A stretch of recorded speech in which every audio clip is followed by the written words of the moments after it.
ओम हिरण्यपाणिम ऊतये सवितारम उपहव्ये सा चेत्ता देवता पदम। कहो, सोने के हाथ वाले सर्वोत्पादक को रक्षा के लिए मैं समीप बुलाता हूँ। वह दिव्य वाला उसके पद की चेतना प्रदान करने वाला है। यह जो मंत्र लिया गया वह ऋग्वेद के प्रथम मंडल का 22वां सूक्त है और उसका ये पंचम मंत्र है। और पंचम मंत्र का प्रमुख विषय, जिसे दिव्य विषय भी कहा जाता है, वह है सविता। ये ऋग्वेद के दशम मंडल के 129वें सूक्त का यह सप्तम मंत्र है। ये परम पुरुष के बारे में बताया। आगे इसमें श्रीमद् देवी भागवत महापुराण का पूरा उद्धरण है, जिससे कि हम परम पुरुष को अच्छी तरह से समझ सकते हैं कि वो सर्वशक्तिमान प्राय कैसे है। सब ईश्वर ने, उस निराकार ईशान परम परमात्मा ने परम पुरुष जगदम्बा को बनाया है। वो कैसे, पूरा डिटेल में बताया गया है। श्रीमद् देवी भागवत महापुराण का उद्धरण है। सर्वश्रेष्ठ आदौ शिष्य रक्षण एक एवचा षष्ठी यन्मुख अतः दंसेन कालेन प्रेरितः प्रभु स्वेच्छयामयः स्वेच्छया च द्विधा रूपो बभूवः स्त्री रूपो वाम भागांशो दक्षिणांशः पुमांस स्मृतः ताम तदर्श महाकामी कामाधाराम सनातनः अतीव कमनीयं च चारु पंकज सन्निभाम दृष्ट्वा ताम तु तया सार्धम रासेषु रासमंडले रासोल्लासे सुरसिको रास क्रीणाम चकारः नाना प्रकार श्रृंगारो मूर्तिमानिव चकार सुख संभोगम यावद्वै ब्रह्मणौ दिनम ततः सा च परिश्रांतस्य योनौ जगत्पिता चकार वीर्याधानम च नित्यानंदे शुभे क्षणे। इस संस्कृत का हिंदी अनुवाद यहाँ पर किया गया है। और सर्वसत्ता ने आदि में एक ही का सृजन किया, केवल एक ही का। सृष्टि उन्मुख वह प्रभु अर्थात परम पुरुष उस ईश्वर के अंश काल के द्वारा प्रेरित हुआ। वह स्वेच्छामय, स्वेच्छा से दो रूपों वाला ही हुआ। वाम भागांश औरत रूप, दक्षिण अंश पुरुष ही रहा। वाम भागांश मतलब औरत का रूप, वाम अंग बायां अंग का वो औरत रहा, और जो दक्षिण वाला विभाग है वह पुरुष ही रहा। यही स्मृति है। शाश्वत महाकामी ने काम की उस आधार को देखा। उसे जो अतीव कमनीय है और सुंदर कमल के समान कांति वाली है, उसे देखकर उसके साथ रासेश्वर परम पुरुष ने रास मंडल में रासोल्लास में उस सुरसिक ने रास क्रीड़ा करनी प्रारंभ कर दी। उसने नाना प्रकार से संवेश करना प्रारंभ कर दिया, यथा वह स्वयं मूर्तिमान संवेश हो। उसने सुख संभोग किया तब तक जब तक ब्रह्म दिन होता है। तत्पश्चात उससे उसके परिश्रांत हो जाने पर उसके प्रजनांग में उस जगत पिता ने नित्यानंद शाश्वत आनंद में शुभ क्षण में वीर्याधान किया। यह उद्धरण जो दिया गया है श्रीमद् देवी भागवत महापुराण 9:2-26 से लेकर 28 तक श्लोक इसमें बताए गए। तो ये सविता सवित्र के बारे में यहाँ पर ये बताया गया है कि वह जो है ईशान परम परमात्मा का साकार रूप है, जो कि सर्वशक्तिमान प्राय है। तो यहाँ पर जो है ये सविता के बारे में यहाँ पर बताया गया है। आचार्य सायण ने भी गायत्री मंत्र के भाष्य में सवित्र का यही अनुवाद किया है।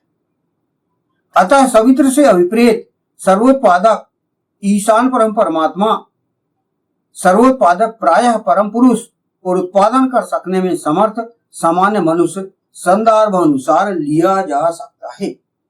सर्वोत्पादक का सविता का अर्थ आप संदर्भ के अनुसार, वेद के संदर्भ के अनुसार आप ले सकते हैं, क्योंकि वेद को समझने के लिए बुद्धि की आवश्यकता होती है।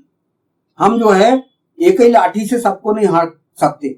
मतलब हमको जो कि वेद के प्रमुख देवता, वेद का जो संबंध है पिछले मंत्रों से वो समझना पड़ेगा और उसके आधार पर हमें ये लेना पड़ेगा। तो यहाँ श्री सर्वोत्पादक का, सविता का, ईशान परम परमात्मा संदर्भानुसार ईश्वर लिया जा सकता है जो सर्वशक्तिमान है। फिर संदर्भानुसार आप सविता का अर्थ परम पुरुष भी लिया जा सकता है जो कि सर्वशक्तिमान प्राय है, और सविता का अर्थ हम सामान्य मनुष्य भी लिए जा सकते हैं जो कि हम मनुष्य हैं। तो यहाँ पर ये अर्थ को हम स्पष्ट कर सकते हैं सर्वोत्पादक। अगले फुटनोट में रक्षा के लिए मैं समीप बुलाता हूं, इसका मंत्रांश है ऊतये उपहव्ये, रक्षा के लिए मैं समीप बुलाता हूं। यहां कहा गया है अदृश्य शक्तियों से रक्षा कर सकने में ईशान परम परमात्मा मात्र सक्षम है। वह हमारे भूत, वर्तमान और भविष्य की रक्षा कर सकने में समर्थ और सक्षम है। वह जो है ईशान परम परमात्मा, ईश्वर जो है वो क्या कह रहा है कि रक्षा करने के लिए मैं समीप बुलाता हूं, आह्वान कर रहा है कि रक्षा चाहिए, सुरक्षा चाहिए, तो ईशान परम परमात्मा की हम उपासना करें। जैसे कि आपको एक उदाहरण दिया जाता है चक्की, जिसको कि पहले पत्थर, गोल पत्थर, जिसे हम गेहूं पीसते हैं, दाल पीसते हैं, पहले था, अब तो इलेक्ट्रॉनिक चक्की आ गई है। तो चक्की के बीच में एक लोहे का कील रहती है, तो उसमें जो भी दाना उस कील के आसपास रहता है वो पिसने से बच जाता है, और जो दाना बाहर उधर फैलने लगता है वो पिस जाता है। तो सही उदाहरण ये है कि जो कील के आसपास वो बचा रहता है, मतलब कील को समझे हम एक ईश्वर, ईशान परम परमात्मा का हम उदाहरण लें, और जो उस कील के आसपास रहता है वो बचा रहता है। इसीलिए रक्षा के लिए ईशान बुला रहा है कि आप ईशान परिधान की प्रक्रिया आप अपने अंदर जागृत रखो हमेशा, तो आप जो है सुरक्षित हो। वो ईशान बुला रहा है, आह्वान कर रहा है। आगे इसमें कहा गया है अदृश्य शक्तियों से रक्षा कर सकने में ईश्वर मात्र सक्षम है। वह हमारे भूत, वर्तमान और भविष्य की रक्षा कर सकने में समर्थ और सक्षम है। अतः इस हेतु हम उसे समीप बुलाएं, अर्थात उसकी उपासना और आदेश पालन के माध्यम से रक्षा के प्रयास करें। पौराणिक इतिहास में अनेकों अवसर पर परम पुरुष अर्थात भगवान विष्णु के द्वारा विपत्तियों में जन सामान्य की रक्षा की गई। समय समय पर सामान्य मनुष्यों, ऋषियों, देवों, ब्रह्मों और विशिष्ट ब्रह्मों के द्वारा रक्षा हेतु उसका आह्वान किया गया है। व्यक्ति किसी भी स्थिति में अपने आप को असुरक्षित न समझे। सृष्टि में जन सामान्य की सुरक्षा की पर्याप्त व्यवस्था है। ये ईशान परम परमात्मा आपको गारंटी देता है कि मेरे समीप रहोगे, उसके जो ग्रंथ है वेद, उसके अनुसार आप चलोगे, पूरी तरह आचरण आप करोगे, तो आप सुरक्षित हो। और रक्षा ईशान तो अदृश्य रूप में करता ही है, आप उसकी उपासना, उसका स्तोम करो, उसके निकट रहो, तो वो है। और परम पुरुष भी आपको हमेशा आपकी रक्षा करता है। जैसे हम सतयुग, त्रेता, द्वापर, सब जगह हम परम पुरुष के जो विभिन्न अवतार हैं, 10 अवतार, वो क्यों आया? ईशान परम परमात्मा का जो साकार रूप है परम पुरुष, भगवान विष्णु ने अपना रूप क्यों लिया? सत्पुरुषों की रक्षा के लिए। आप पूरा सतयुग, त्रेता, द्वापर का भगवान विष्णु, भगवान शंकर, भगवान राम, भगवान कृष्ण, इन सबके आचरणों से, उनके विभिन्न वैदिक व्यवस्था के आधार पर जो उन्होंने दुष्टों का विनाश किया, राक्षसों का विनाश किया, क्यों किया? सत्पुरुषों की रक्षा के लिए। ये आप उदाहरण दे सकते हो, देख सकते हो, पूरा जो है लिखा हुआ है शास्त्रों में। तो व्यक्ति को जो है हमेशा यहाँ पर कहा कि असुरक्षित नहीं छोड़ोगे आप, जो है मतलब हर कोई सुरक्षा करने के लिए आपका बैठा हुआ है। ईशान तो है ही, समदर्शी है, हर किसी को समान दृष्टि देख के सुरक्षित करता है, और आप वह परम पुरुष भी हमेशा तैयार है। तो ये यहाँ पर गारंटी दी गई। अगला फुटनोट है, वह देवगुणों वाला उसके पद की चेतना प्रदान करने वाला है।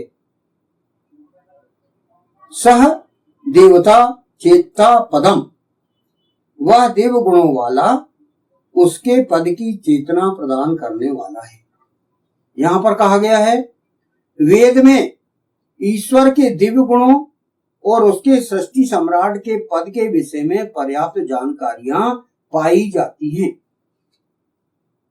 सृष्टि के अध्यक्ष परम पुरुष के पद की जानकारियां भी आवश्यकतानुसार कई मंत्रों में प्रदान की गई है, जिनके माध्यम से जन सामान्य को पदों की चेतना प्रदान की गई है। वेद प्रत्येक व्यक्ति, चाहे वह पुरुष हो अथवा औरत, उसके पदानुसार उसके अधिकार और कर्तव्यों के विषय में सचेत करता है। अब जो है, आप जिस पद में हो,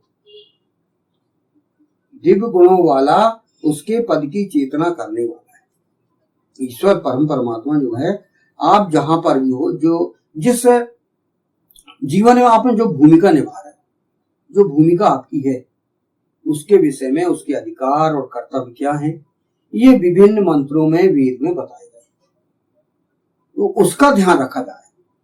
ये कहा गया कि यदि हम दिव्य गुणों वाले हैं, दिव्य कर्म करना चाह रहे हैं, कर्मठ होना चाहते हैं, सोने के हाथ अपने आप को समर्पित करना चाह रहे हैं और ईशान की रक्षा चाह रहे हैं हम, तो क्या कहा गया है, दिव्य गुणों के हम स्वामी हैं। और जो भी जिस अवस्था में आप जहां जहां जिस पद की जिम्मेदारी आपको है, वो आपको जो है कर्तव्य और अधिकार के आधार पर आप बाकायदा धर्मानुसार आप अपने कर्तव्यों का निर्वहन कीजिए, ये कहा। आप बचपन में थे तो आप छोटे थे तो आपको बड़ों का आदर करना है और ब्रह्मचर्य आश्रम करना है, अध्ययन करना है। फिर आप विवाहित हो गए, गृहस्थ आश्रम में आपको पत्नी के साथ कर्तव्य निभाना है। पुत्र हो गया तो आप पिता का कर्तव्य निभाइए, विधानुसार पत्नी के साथ आप अच्छा व्यवहार करिए, आप अच्छा पति बनिए, अच्छा पिता बनिए, ये बताया गया। फिर आप दादा परदादा नाना हो गए, अब किसी का आप अपना कर्तव्य को निर्वहन करिए। जिस पद में हो, आप आजीविका कृत में हो तो आप भी ईमानदारी से आप वहां पर काम करिए। जो भी पद में है वो आपको अपने अधिकारों कर्तव्यों का बकायदा निर्वहन करना है, ये यहाँ पर बताया गया। आपका जो कुछ भी अलंटप, कुछ भी मनमानी नहीं करना है, कुछ भी कहीं भी जो मन में आए वो कर रहे हैं। आजकल जो है यह कोई कर्तव्य के प्रति सचेत नहीं, तो ये सचेत करने के लिए ये वेद मंत्र बताना है। हम जो है प्रातः काल सायकाल हम वेद के टच में रहें तो हम जो है सृष्टि के नियमों के आसपास रहेंगे और हम अनुशासित रहेंगे, और अनुशासित रहते हुए हमारा जीवन को सफल बनाएं, अपने कर्तव्यों का निर्वहन करें, अपने पदों को जिम्मेदारी से निभाएं जहां भी है, जिस स्थिति में है, और उसके अनुसार हम कार्य करें। तो ये इस पंचम मंत्र में ये इस प्रकार ये बताया गया। क्या कहा गया पूरी तरह फिर से मैं इसके उपसंहार के रूप में लेता हूं कि कहा गया है, सोने के हाथ वाले सर्वोत्पादक को रक्षा के लिए मैं समीप बुलाता हूं, वह देव गुणों वाला उसके पद की चेतना प्रदान करने वाला है। आप जो है कर्मठ रहिए और सर्वोत्पादक ईश्वर परम पुरुष आपका हेल्प के लिए तैयार है, हमेशा रक्षा के लिए वो जो है तैयार है, ईशान भी परम पुरुष भी। और आप जो है अपने जो भी जिस पद में हो तो उसकी आप रक्षा करोगे, पिता हो तो पुत्र की रक्षा करोगे, है ना, पत्नी की रक्षा करोगे, आगे आप भी खुद रक्षा करने वाले हो, यानी ईशान परम पुरुष और आप खुद जो कर्म करने वाले हो वो भी सभी के कर्तव्य बकायदा यहाँ पर निश्चित कर दिए गए। ईशान परमात्मा ने सभी को वो कर दिया। ये आप जो है बकायदा अपने पद के प्रति सचेत रहें और उनका बकायदा ईमानदारी से कर्तव्य का पालन करें। कहो सोने के हाथ वाले सर्वोत्पादक को रक्षा के लिए मैं समीप बुलाता हूँ। वह दिव्यगुण वाला उसके पद की चेतना प्रदान करने वाला है। ओम हिरण्य पाणिम सवितारम उपहव्ये सा चेता देवता पदम। ओम।